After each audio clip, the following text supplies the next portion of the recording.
What's up, y'all? My name is Hamasa, and welcome back to Survival Multiplayer on the Omnikraft Survival Multiplayer Server. Oh yeah, what's going on, guys? And we're starting off the episode today in Spawn, because I have got myself a couple of Omnicrate keys, and I wanted to record. See what I got? Maybe I'll be a little bit more lucky that I'm actually recording the crate opening today, so let's check her out. What do we get? A battle shield. Ooh. No stats on it though. That's okay. Number 2. A slab of errors. Isn't it comedic? No. Not really. Alright, I'm not sure what that, honestly. Can I equip that? What even is this thing? Oh my god, it's almost as big as my character. Okay, that's a thing. And last but not least, a wooden block. Birch wood planks. Okay, that's like another fancy kind of block thing. Like enchanted birchwood. Cool. Okay. We'll find uses for those things. But, that slab though. We actually are going to be heading off into the creative warp today, because my project for today, and honestly probably the next episode too, because I had a little brainstorming last night and thought about what I really wanted to do here, and it's going to be a little bit of a project. I'm going to be creating some auto farms for Project Zero. Specifically a pumpkin farm and a melon farm. And in order to do that, I'm gonna have to work out a design, redstone design for it. And there's a few kinks along the way that I'm gonna have to work out. I also want to build a decent building to house them in. Like, I actually got a little bit of inspiration from this chest over here. I think what I'm gonna make, it's like a pumpkin and a melon for them to go in, like a big 13 by 13. But anyways, we're gonna head into the creative warp, and I'll see you guys when we get over there. Hey guys, we're back here in my creative plot. The sun is just starting to come up, and as you can see, I kind of have worked out the designs that I wanted to use, but I'm gonna take you through my thought process on these. When it comes to redstone, I'm definitely not an expert in it. I like to start with really basic designs and then figure out ways to kind of combine them all together. But when all else fails and you can't figure out what to do, head over to YouTube. There are a ton of good redstoners out there who have made really cool circuits and designs and things, and it's amazing the work they do. But anyways, I'll start taking you through what I was thinking about as I was designing what is going to become my auto farm. Basically what I wanted to use was the new observer block. Now the observer block is able to detect redstone block updates. Well, what I should say is it detects block updates and then it emits a redstone signal. So in other words, let's see if I put a lamp on one end here. If I update the block, as you can see, it sends a little signal out there every time the block gets updated. So I have a redstone signal, and I want to use that. Because with pumpkins and melons, and also with sugarcane, and also with mushrooms, they will grow and cause a block update, and then I can use the block update, and I'm going to use that to, instead of lighting up a lamp, I'm going to use that to fire off a, oh, I don't want a piston facing this way, fire off a piston. So basically what I want to do here, a pumpkin, is we'll have, the tilled dirt right here with my pumpkin stem. And then the pumpkin's gonna grow in front of a piston. well, really, I mean, it's kind of backwards, but the pumpkin will grow in front of a piston, which will cause a block update. The piston will shoot off and break the pumpkin. So essentially what we want, we'll get rid of these, a piston, pumpkin in front of it, observing on top of it. So this is kind of what the circuit is essentially going to be. And then what will happen is, like, the pumpkin will grow, we'll get our redstone signal, and then I just got to transfer that down to this piston.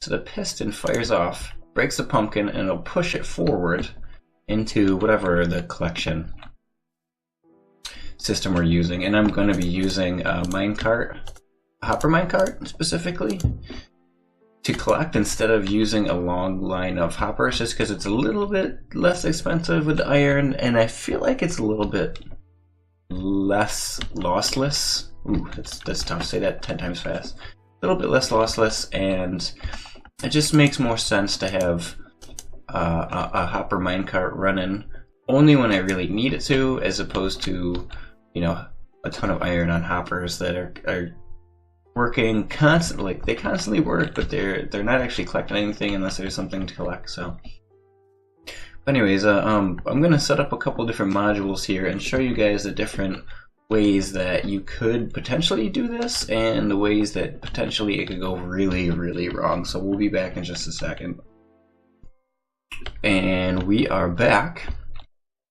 We've got our first observer piston setup here. This is just kind of where most people start. And you're thinking, you know, I'm gonna have my block update here with the pumpkin grows.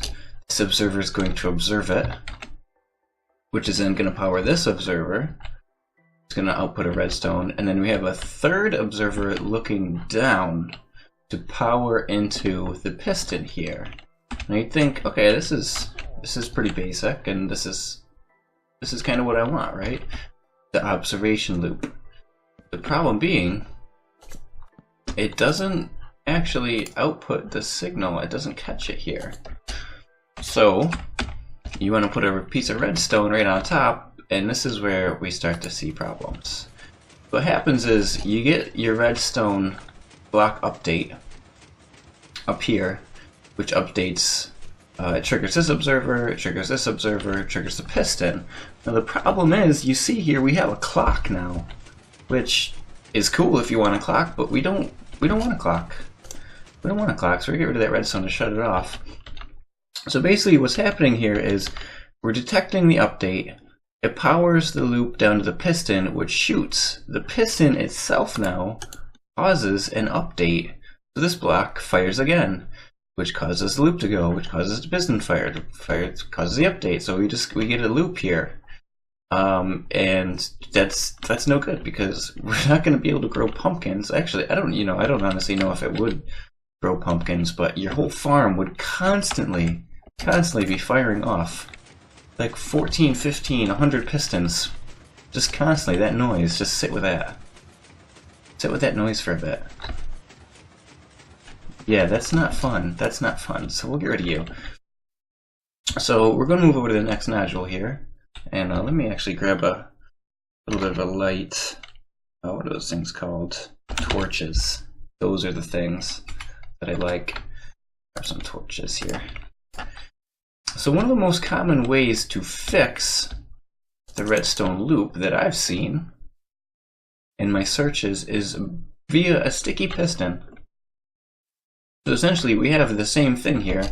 We've got our observer facing upwards and a piston down here.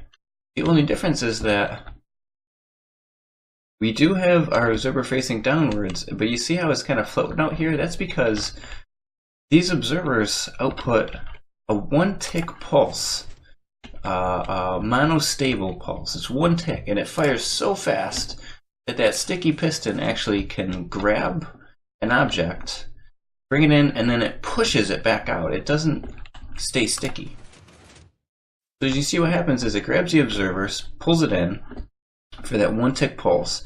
The observer then, for that single tick, can trigger this piston, and then it pushes the observer back out as the piston's firing. So when we get that second observer here, a redstone output things, it doesn't trigger the second time, so it doesn't create this loop that we see here. And this works just fine. And you can tile this, you know, you can lay these side by side, the different nodules, and every single time that a pumpkin grows, it's going to push it into your collection system, which is great, which means it's very, very efficient. So if you have, you know, 20 of these happening and a pumpkin grows over here, the piston will break it, goes over here, and it doesn't trigger this loop just when this pumpkin grows. So each individual node of this that you have is going to trigger pumpkin growth, breaking off immediately. Great efficiency. It's slightly more expensive. Excuse me. Some coffee. Slightly more expensive than what I'm going to be using because you need to have access to slime, which, you know, it's not totally inaccessible. I know there's a few places you can get it. A few places where you can buy it. I believe we are going to be selling it at Project Zero for a few weeks, just to get a little bit of our diamonds up, so we can afford some cool things and make the building process go a little bit faster. Right now we're farmers at Project Zero. We're poor. We're poor people. We don't have a lot of diamonds or emeralds for that matter. We will hopefully in the future, but you know, for now, the slime farms that were built by Thunder Emperor, which function fantastically, are going to be closed to the public. They will be open to the public, you know, at some point in the future, and we'll probably have an announcement, or one of the members will let people know. But so we have a slightly more expensive than what I'm going to be using, mostly because of the piston. And pistons also do cost iron, whereas the observer is just redstone and cobblestone, which is, I mean, after a few days in game, you just have so much of that stuff. So we're going to move on from the sticky piston. Also, one thing that I didn't mention is that with this model, this one-tick pulse, now this has been in the game for a while, when the sticky piston can grab and shoot out its item. I find this to be a bug. You know, we have a bud here with a bug, B-U-G, like a glitch. I don't think that's... I mean, I know this has been around for a while, but I really don't think this is working as intended. And, you know, there might come a day when Mojang fixes this, to where you get that one-tick pulse, and the sticky piston works as a sticky piston, and keeps this. So that if that happens, if it'll grab it and hold it here, this will update, then this will keep updating, and you're back to square one over here, where you have your redstone clock. So I don't know if they're gonna fix it. Like I said, it's been in the game for a while, and I don't know. You know, they might never fix it. They might fix it next update. You know, I don't know, and I really don't want to take the chance of having my entire redstone setup broken because, you know, in a month from now they figure, well, you know what, we've been having this issue with sticky pistons for a long time, and I think, you know, it's about time we fix it. So there's that. So finally, we're going to move to the setup that I'm going to be using. This is the module that I will be using, and it's a 3 observer setup, very similar to the first one, but with a slight difference. You see, we have a different type of redstone output here. So essentially what's going to happen is we have our pumpkin grows, which triggers our redstone, and that's going to trigger both observers. So we get, how should I say this, 2 redstone pulses into this area, and instead of, oh, I thought that broke. It was just a little laggy. So instead of creating the clock scenario where it's constantly running, what ends up happening is the redstone just very simply, because we have a block in back and then blocks below here, fixes the clock. So as you can see, they both get triggered. I'll throw some more redstone down, maybe it'll be a little bit more obvious. They both get triggered. It sends out the pulses in either direction, but we don't have a clock, which is perfect. That's what I want. Now this module is definitely less efficient than this module is over here, because what I'm going to be doing with it, oh here, let me show you something. Whenever it triggers all of the pistons, which means you can't put it side by side per se. Not different, not individual modules side by side, because what'll end up happening is all the pumpkins break. So it's less efficient in the fact that you can't tile these next to each other, because if one goes, they all go. So essentially what I'm going to be doing is creating one module, and since it sends out a full redstone pulse, I'm just going to go 14 in this direction, 14 in that direction. We'll extend our redstone signal out, and we're going to trigger a whole bunch of pistons at once. Now, they're only going to fire off when my center pumpkin grows. So, I might have growth on all of these other pistons, and there's pumpkins are just sitting around waiting for this guy to grow, and then once he does, obviously pushes in the collection system. So less efficient, because this pumpkin could grow and get broken and grow and get broken in the time it takes that one to grow, and this module would have already collected them. But a few advantages. One, slightly less resource taxing, because I don't need more iron for that sticky piston. And number two, what I want to use for my collection is this upper minecart rail system I have set up over here. And what I want to do with that is I want to be able to trigger it to do one clean sweep, pick up all the pumpkins or melons or whatever all at once, instead of having it run constantly. So if I had a module like this, it would kind of have to be running all the time to make sure I pick up all the pumpkins, because these can trigger at any time.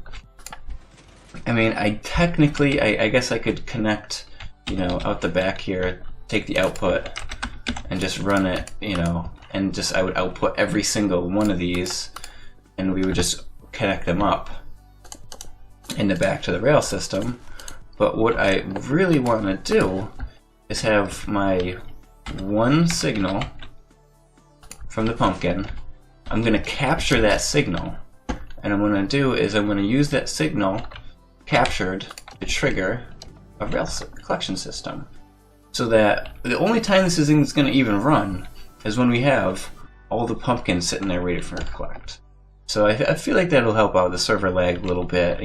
When you're playing on multiplayer, you got to be wary of what other people are experiencing, and some people are playing on potato computers. I know I used to play, especially Minecraft, on a potato computer, and if it's laggy or their internet service provider isn't that good, well, if you create lag machines, that's doing them a disservice, and it's multiplayer. You can't just think about yourself. If you're playing on a single-player world, by all means, stack a million of these things up and have rails running all day long. It's going to be super, super efficient, but I'm playing on a multiplayer server, so I gotta consider these type of things. So the rail system I actually didn't really design myself. This was something I went on YouTube for, specifically this collection system here.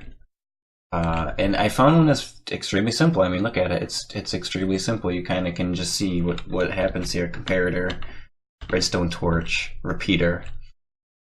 When the comparator gets triggered, when these have items in it, it turns off the redstone torch, which then turns off the redstone repeater, which then turns off the rail. So once it's done unloading, the rail will turn back on. It'll go back into the state you see it on. Here, we'll give you a demo. I'll send it back down. So say I got a stack of pumpkins in U and like a half stack of something else in U. When my bud switch is activated by my pumpkin, I'm going to capture that signal. So it's essentially going to be like that button. The carts are going to go down, collect everything above it, all the pumpkins and melons and juiciness. They come down to here, and we trigger this collection system now. So I got my comparators are on because they're unloading. It's detecting that there's a signal in this hopper. You see the pumpkins are going down. Once all the pumpkins are finished unloading, we'll sit here and watch that happen. Once they're done unloading, it's going to turn this back on, turns the power valve back on, and sends it all the way back down to the docking. So really, really simple concepts, guys. Really, really simple. And you just build upon those concepts and you make yourself a really fancy redstone machine. So the next challenge is actually getting all the materials I'm going to need to build this sucker and then planning out where to build it. I mean, I know where I'm going to build it, but you know exactly where I'm going to build it. So we're going to have to do that probably in between episodes. We'll get everything gathered up. And my only other really big issue that I have going forward in this episode is I want to create something that looks good to store these in. Now originally I was thinking like a mall or some sort of like house, you know, type thing, like a big box to put them in. I think what I'd like to do, and I'm going to try and experiment a little bit with that, is I'm going to build a giant pumpkin and a giant melon, and basically it's going to be big enough for you to walk inside. So it's going to be 13 long by 13 high, so you'll be able to go right inside, and we're just going to have a bunch of storage chests in there. So when these things trigger, they're going to send them up into a large pumpkin or melon building, depending on which node it is that's triggering. And then people will be able to go down to Project Zero, they'll see a giant pumpkin building, they'll go to the pumpkin building, it's going to be filled with pumpkins. Same thing, the melon building filled with melons. So I'm gonna play a little bit around with these off camera, and we'll come back in a minute, we'll see what we got, and we'll wrap up the episode there. Alright guys, so we will we'll be right back. Alright guys, welcome back. I've got myself a basic template here. On the pumpkin I wanted to put like the eyes in, and I could get the eyes to kind of work, but the mouth just doesn't work. And I kind of prefer the two, he's a little yellow, I prefer the two color palette a little bit better. It's going to be slightly more resource friendly. This is all going to be wool because I really don't have access to a ton of clay, but we do have a little sheep farm going in our staging area at Project Zero. So we got our basic pumpkin. See, the lines are gonna kind of meander up around, not any specific pattern, just kind of, you know, as you're seeing it from afar, I think it looks a little bit better than right up close. And the same thing with the melon. I might make these a little bit skinnier, but you get the general idea. It's gonna have the melon lines running up and down. Lime green and cactus green. Gonna be perfect for this. So I'm gonna have to spend a whole bunch of time with the sheep, getting them some colorations, shearing them. I'm gonna need a few stacks of each type of these blocks to actually get these things all put together. But this is the basic outline of what's gonna look like. Just imagine it, you know, obviously in 3 dimensions, not just the 2. But anyways, we're gonna go ahead and get working on that in between episodes, getting all my materials for the wool together. In the meantime, I'm gonna actually head to the spawn shopping area. I've got myself some diamonds, and we're gonna see if we can find some more mending books, and I'll catch you guys up with some of the armor and the other crafting I've been doing in between episodes. So we'll catch you guys back at the spawn area. And we're back in the spawn shops. Back at Wazzy McDizzle's place yet again. Wazzy has some of the best deals on the server, honestly.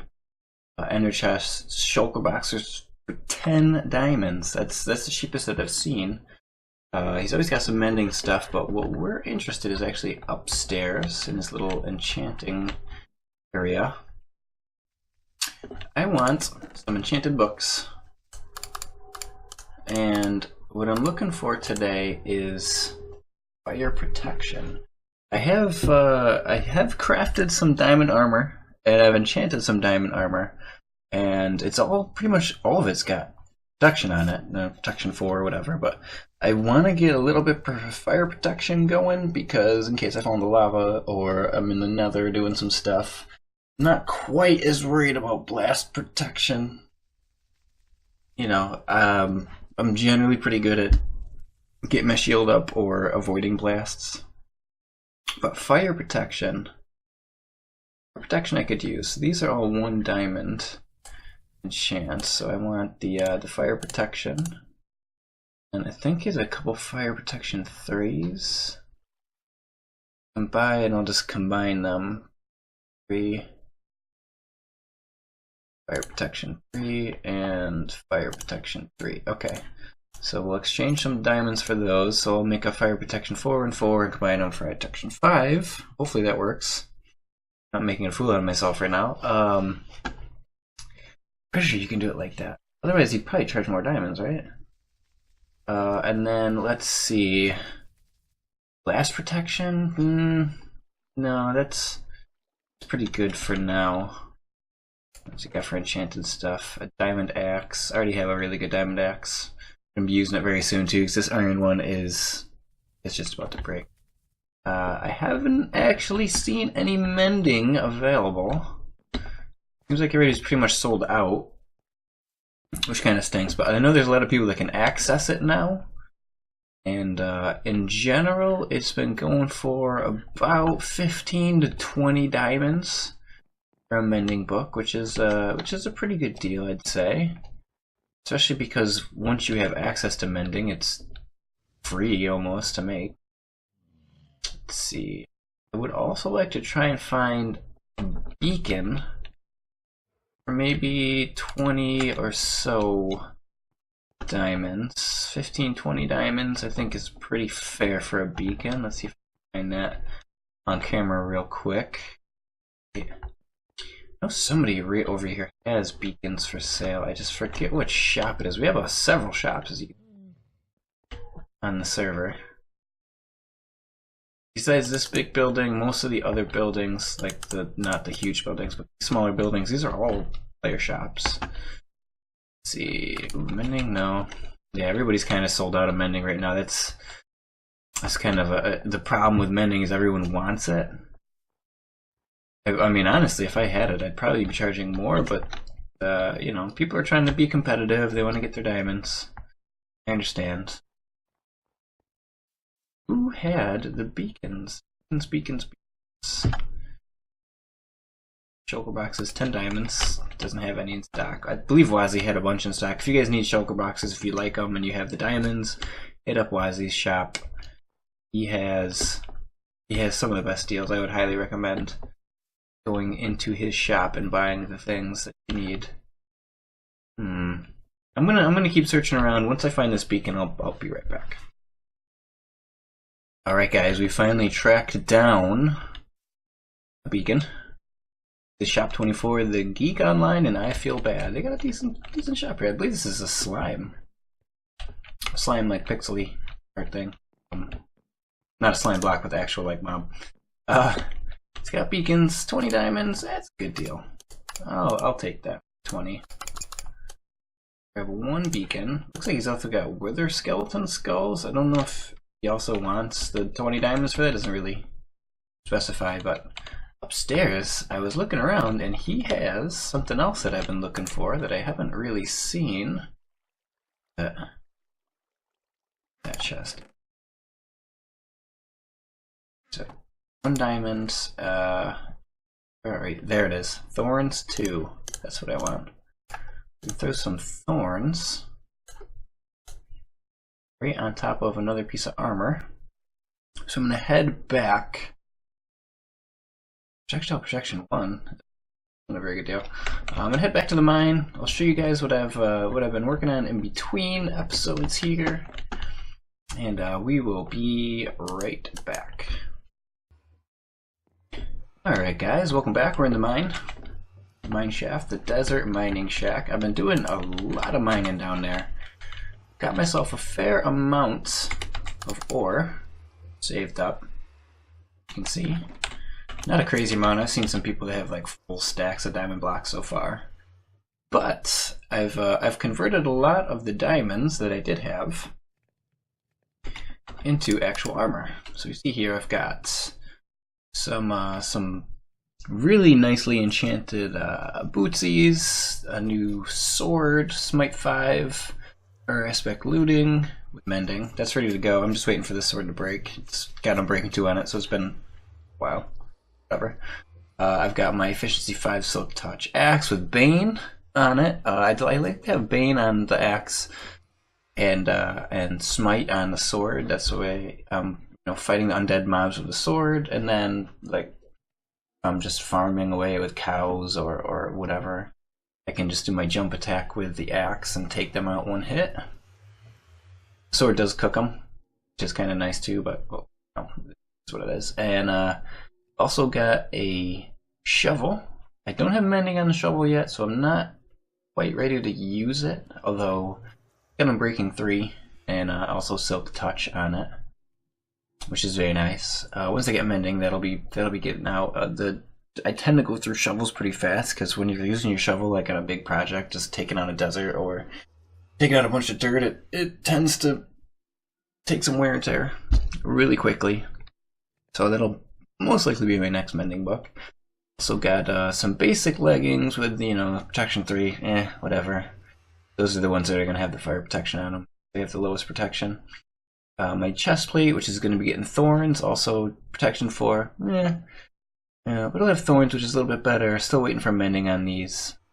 And also the helmet, protection, unbreaking, respiration, aqua affinity. Again, I need mending on these items up here. I should probably move this up here so I really need mending on these. I've got some other books that are like meh. Might combine those up with things at a later date. As well, I'm keeping everything now in these shulker boxes. I ended up buying 2 of them. Bought 2 shulker boxes, and then Hey the Canadian just gave me one because he's awesome like that. Thanks, Hey the Canadian, for giving me the shulker box. It wasn't expected. I was actually asking around in chat to see if you could, put a shulker box in a shulker box, like shulker box Inception. But you can't do that. That'd be way too overpowered. But you can put them into. Oh no, I am a noob. Oh. Fire protection 4. Well, you know what I'll do is I'll put those both onto armor, and that way I won't take any fire damage. Oh, that's embarrassing. You can put the shulker boxes into your ender chests, and then if you have a silk touch, you can put ender chest in your inventory, and then have an ender chest full of shulker boxes. So that would be pretty cool. Let's see, I want my leggings. You're gonna have fire protection and helmet, maybe? Yeah. I'll put it on the chest plate too. The chest plate will be fire. So I have protection, fire protection, fire. That should be plenty good. So we got our chest plate's gonna have thorns. Nice. And also we'll do some fire protection. Can I not do it like that? No? Why are you not fire protection? Uh-oh. How about you? Why can't I put fire protection on those? Oh man. What did I do? What have I done? Oh, you know what? I'm probably gonna have to craft up a new set of well, yeah, I'll go ahead and do that. I'll craft up a new set of these, a chest, leggings. I'll put like a cheap enchant on it. Hopefully it doesn't give me protection again, and then I'll repair them together with fire protection. That's what I'm gonna do. But yeah, I'll do that between episodes because this is running, I think, a little bit too long. I think a little bit. So thanks for hanging out with me, guys. I'm gonna try and get on a more regular upload schedule. It's just been crazy Christmas time here, and I had a little vacation last week, so I think I'm gonna try and do maybe like weekly or twice a week uploads of the Minecraft. Next episode I'll be putting together my auto farm, and then the episode after that I'll probably be building the pumpkin and the melon buildings like I showed earlier for the auto farm, and the storage for that. But yeah, thanks for hanging out with me, guys, and we will catch you next time right here on the Omnikraft Survival Multiplayer Server. Oh yeah.